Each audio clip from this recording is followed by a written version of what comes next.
지금 제가 써드린 것이 시험에 나올 수 있는 개념에서 시험에 나올 수 있는 단어들이니까 잘 알아놓으시고, 두 번째가 초점화예요. 초점화는 두 가지가 있다라고 가르쳐 드렸어요. 실천해서 말씀드렸던 것 같고요. 초점화는 첫 번째, 아까 썼던 거예요. 클라이언트가 산만한 이야기를 하네요. 그러면 그 중에서 가장 중요한 것은 뭡니까? 이렇게 물어보는 거예요. 이게 바로 첫 번째 초점화예요. 자, 그러면 이거 배우셨죠? 시간 낭비 줄일 수 있는 거.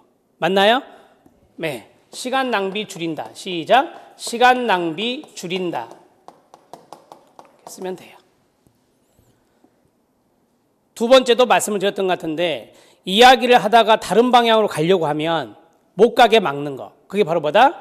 초점화죠. 일관성. 시작. 일관성. 대화의 일관성입니다. 대화의 일관성을 유지하는 것도 초점화다. 이렇게 말해요. 명료화와 초점화 중에서 우리 시험에 가장 많이 나오는 것은 요거예요. 명료화. 기출문제 보시면 명료화가 아주 많이 보입니다. 그래서 명료화를 사례 문제가 됐든 개념 문제가 됐든 잘 정리하셔야 되고요. 자, 직면과 공감이 있습니다. 이 직면이라고 하는 것은 앞에서 제가 인지적 기법이라고 가르쳐 드렸고요. 이 공감은 당연히 정서적 기법이 되겠죠. 직면에서 가장 중요한 건 뭐라 했죠? 모순, 불일치. 시작. 모순, 불일치. 클라이언트의 언행 모순, 그 다음에 불일치. 이런 게 나오면 직면해야 된다. 직자가 고들직자라고 그랬어요. 그래서 직접적인 화법입니다. 무슨 화법이다? 직접적인 화법이에요. 직접적인 화법을 쓰는 것이 바로 직면이에요.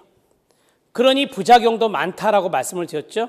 제가 뭐 영어 교수 사례까지 말씀드렸었잖아요. 따라서 라포가 형성된 다음에 써야 되는 거 맞아요?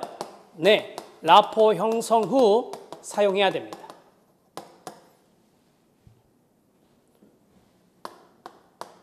어떻게 써야 될까요? 부드럽게, 부드럽게, 무례하지 않게, 진실되게 써야 됩니다. 세 가지 원칙이에요.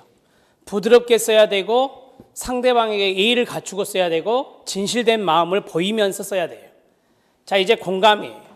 공감은 동정과 다르다라고 했어요. 엠퍼시입니다. 심퍼시가 아니라. 자, 이 공감은 들으세요.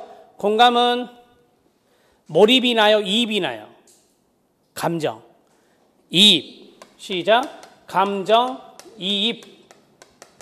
감정 이입이란 말에 무슨 말이 들어있냐면 충분히 분리된 상태에서 써야 되는 거예요. 충분히 분리돼요. 시작. 충분히 분리돼요. 객관적인 능력을 활용할 수 있어야 됩니다. 그게 바로 공감입니다.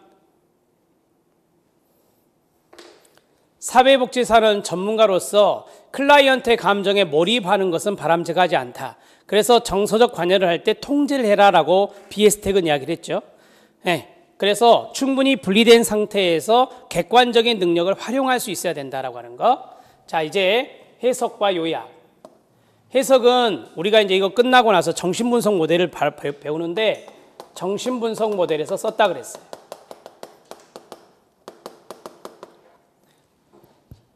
자, 앞에 정신질환자가 있습니다. 이 사람이 과거 무의식 속에 있는 트라우마, 그것이 전이 되어서 나옵니다. 그러면 거기에 대해서 충분한 단서를 발견해야 돼요. 충분한 단서 발견. 시작. 충분한 단서 발견. 이건 순서가 있어요. 충분한 단서를 발견했으면 거기에 대해서 뭐 해야 되죠? 분석을 해요. 시작. 분석. 중립적인 분석을 해서 설명을 해줘야 되겠죠. 이게 바로 해석이에요. 이 부분이 바로 해석이라고 해요. 자, 해석을 해줬다. 사회복지사가. 그러면 클라이언트가 뭐하냐? 통찰을 하게 하는 겁니다. 그래서 해석의 목적은 뭐라고 그랬죠? 통찰이라고 말씀드렸어요. 자, 이 해석에서 개념이 나오려면 단서라는 단어나 아니면 분석 설명이라는 단어나 아니면 통찰이라는 단어 하나, 둘, 셋, 네 개 중에 2개는 깔려요. 그러면 해석을 찍으시면 됩니다. 알았습니까? 네. 자, 요약입니다. 요약은 정리라고 말씀드렸죠. 일종의 서머리입니다. 서머리. 정리하는 건데요. 이거는 면접 시작 부분에서 쓸 수도 있고요. 2번 면접 끝부분에 쓸 수도 있습니다. 사용이 가능하다. 자, 지문 들어갑니다. 요약 기술은 면접 끝부분에만 사용한다. 들려요. 그것 때문에 이거 써드린 거예요. 시작 부분은 그 전 것을 정리할 수 있고요. 끝부분은 오늘 이야기한 것을 정리하는 거예요. 그래서 시작 부분과 끝부분에서 사용 가능한 게 요약 기술입니다. 사적 질문입니다. 사적 질문을 누가 던졌냐면 클라이언트가 사회복지사에게 한 거예요. 누가 누구에게? 클라이언트가 사회복지사에게 사적 질문을 던진 거죠. 우리 시험에 한 번 나왔어요. 한 번. 딱 한 번. 아주 쉽게. 지금 이 사례는 무슨 기법이냐? 사적 질문 다루기. 그게 답이었어요. 자, 클라이언트가 사회복지사에게 사적 질문을 던졌다. 그러면 사회복지사의 바람직한 태도는 어떻게 되느냐? 사회복지사는 질문 의도를 파악해야 되죠. 뭐라고요? 질문 의도를 파악해야 되죠. 자, 질문 의도를 파악해서 클라이언트에게 도움이 되는지 안 되는지를 파악하라 그 말이에요. 그러면 클라이언트에게 뭐가 됐다? 도움이 된다. 클라이언트에게 도움이 된다라고 판단을 했어요. 판단하면은 따라하세요. 솔직하게 간략히. 시작. 솔직하게 간략히. 솔직하게 간략히 답변해 주는 거예요. 제가 결혼을 했냐라고 물어보신 것이 혹시 지금 선생님의 문제인 고부간의 갈등, 여자분이에요. 사회복지사가.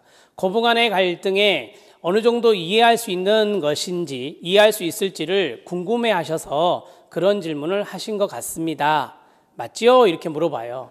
의도를 파악해서 네, 맞아요, 선생님이라고 하면 그러면 제가 간략하게 말씀드리겠습니다. 저는 결혼했고요. 자녀도 몇 명 있어요. 그리고 시어머니도 계십니다.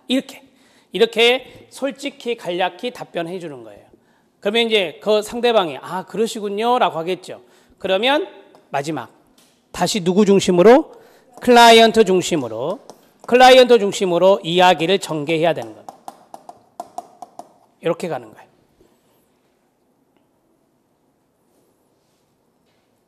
자, 중요한 부분 여기에요.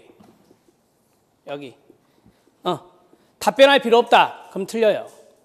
클라이언트에게 도움이 된다고 판단하면 답변해 주는 게 좋거든요. 신뢰관계 형성되기도 좋고. 그래서 솔직하게 간략히 답변해 주는데 만약에 클라이언트에게 도움이 안 될 수도 있잖아요.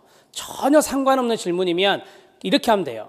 아, 그 점에 대해서는 제가 생각할 때 답할 필요가 없다고 생각합니다. 선생님이 지금 질문하신 것에 대해서는 우리 지금 문제 해결하는 데 있어서 전혀 상관이 없기 때문입니다. 이렇게 말하고 하면 돼요.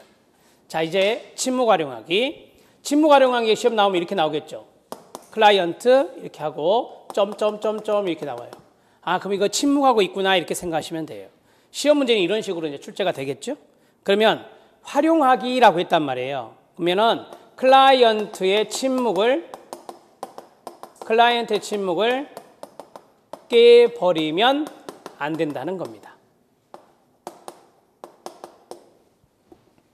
자, 이 말을 다른 말로 할게요. 생각할 시간 주기입니다. 시작. 생각할 시간 주기. 생각할 시간 주기. 이렇게 정리할 수 있어요. 자,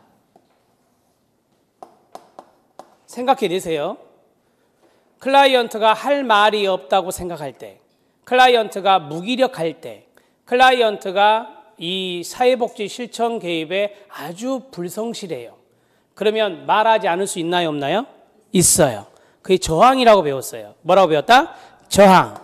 저항의 하나로 저항의 하나로